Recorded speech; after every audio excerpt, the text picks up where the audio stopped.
मेरो प्यारी मेरो मुटुको टुक्री कसैले नभागी भन्छन् साँच्चै नै कसैले नभागी मेरी प्यारी छोरीको आज जन्मदिन परेको छ। मेरो छोरीलाई जन्मदिनको धेरै धेरै शुभकामना। छोरी, तिम्रो ड्याडी टाढा भए पनि म आफैलाई तिम्रो नजिक भए जस्तो फिल गरेको छु। जन्मदिनको मेरो छोरीलाई धेरै धेरै शुभकामना। लगायत मेरो सम्पूर्ण मेरो टिकटक, फेसबुक, युट्युबमा रहने सम्पूर्ण साथीहरूले पनि मेरो छोरीलाई जन्मदिनको शुभकामना दिनुहोला भनेर भन्न चाहे। मेरो छोरीलाई फेरि पनि ह्याप्पी बर्थडे छोरी भन्न चाहन्छु। छोरी धेरै उन्नति प्रगति गर्नु, मेरो छोरीको सपना पुरा गर्नको लागि म चाहे जुनसुकै दुःख परे पनि म त्यो दुःखलाई हाँसी अँगाल्नेछु त छोरी। तर मेरी छोरी चाहिँ मैले भने जस्तो बन्नुपर्छ छोरी है।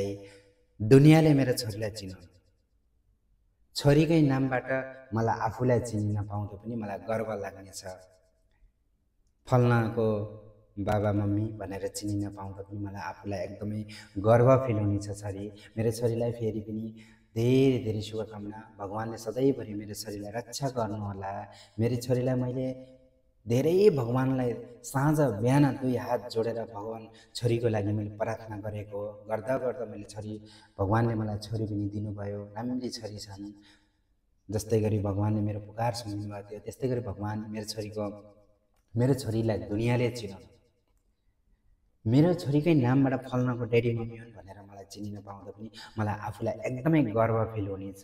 त्यही भएर मेरो छोरी धेरै राम्रो गर्नु। मेरो छोरीको सपना पुरा गर्नको लागि म जति दुःख कष्ट परे पनि म त्यो दुःखलाई हाँसी अँगाल्नेछु छोरी। छोरीलाई फेरि पनि जन्मदिनको धेरै धेरै शुभकामना छोरी। ह्याप्पी बर्थडे टु यु छोरी। म टाढाबाट भए पनि ड्याडी नजिकै हुनुहुन्छ भनेर सम्झिनु मेरो छोरी। ह्याप्पी बर्थडे छोरी, लभ यु।